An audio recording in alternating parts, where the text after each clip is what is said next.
Now, let's go with our second subnote for this current explanatory note, called from AD 66 to AD 73. Now, the actual year of Masada's destruction, the last standing resistance against Roman forces, is actually up for debate, and it is being debated. For some actually say that Masada fell in 74, not 73, or leaving others to say that it fell in between 73 and 74. According to Duncan B. Campbell, he's a former professor at the University of Glasgow, that war actually ended in April of 74, when the Roman forces finally breached the walls, had found all the besieged to have committed suicide to avoid Roman capture, thus ending the war, of which we can read such words from at least two of his books, called Capturing a Desert Fortress, Flavius Silva and the Siege of Masada from 2010, and Dating the Siege of Masada from 1988. See his own website, glasgowacademia.edu. Though this dating is briefly mentioned in his Capturing a Desert Fortress, it's actually discussed with better detail in his Dating the Siege of Masada. However, and even as meticulous as he is in fact-checking, it is still all based, as I could understand, on whether a certain man or men are or were the same that Josephus spoke about in his account of that affair, leaving absolute precision of an end dating once again up for debate. But even if April of AD 74 is the correct end date, and I'm not particularly saying herein that it's not, that still does not negate the close proximity of Daniel's 70th week coinciding with this approximate 7-year war. Also, there's a very interesting article over at livius.org, which deals with Josephus' somewhat confusing dating system that he used in his telling of both the Jewish war's beginning and of the fall of Masada, which Josephus gives us the best accounts for in his book, The Wars of the Jews. For by far the most used history book of those events used by scholars is The Wars of the Jews.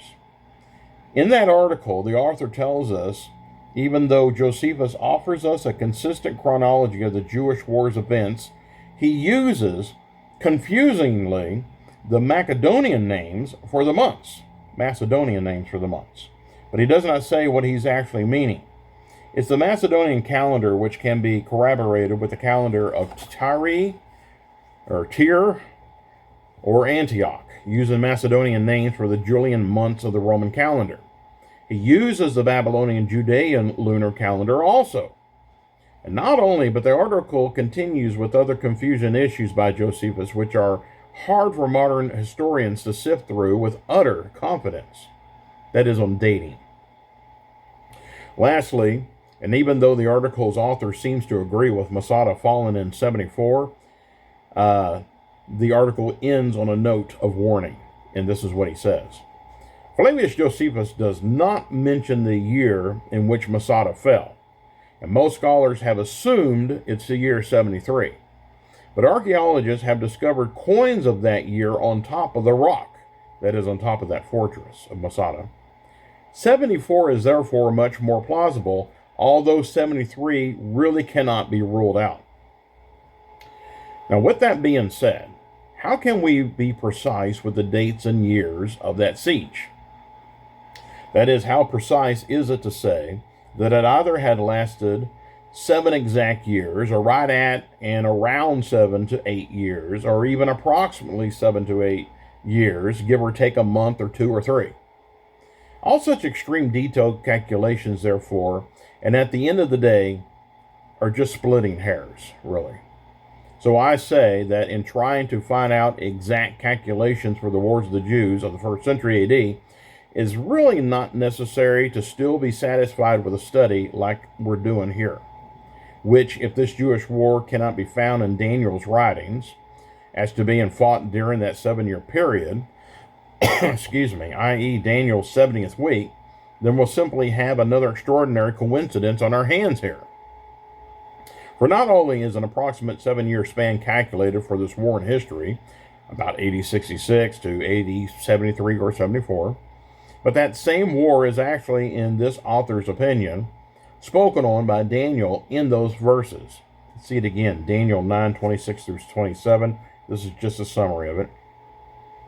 After 62 weeks shall Messiah, Jesus, be cut off, dying on the cross, but not for himself, but for the sins of others. And the people, the army, of the prince of Caesar, that shall come to Jerusalem, shall destroy the city and the sanctuary, the temple. And he shall confirm the covenant, the absolute launching of the New Testament, with many for 1 week within a 7-year period. And in the middle of that 70th week, God shall cause the sacrifice and the oblation to cease, because the temple was destroyed and fell down. Now, how can this not be talking about first century events? The subject of Daniel's words, we have to know, did not change from verses 26 to 27. They both dealt with the same events of the first century. Not change in events or subjects from the end of the 69th week, which spoke again of Jesus' ministry and death on the cross, to the beginning of the 70th week, which spoke of Caesar sending troops to besiege Jerusalem, to something totally different, and with what should take place 2,000 plus years later, having absolutely nothing to do with what had already been spoken on in verse 26. Can such a long period of time really make sense with either of these verses? I personally cannot see any justification for such a hypothesis.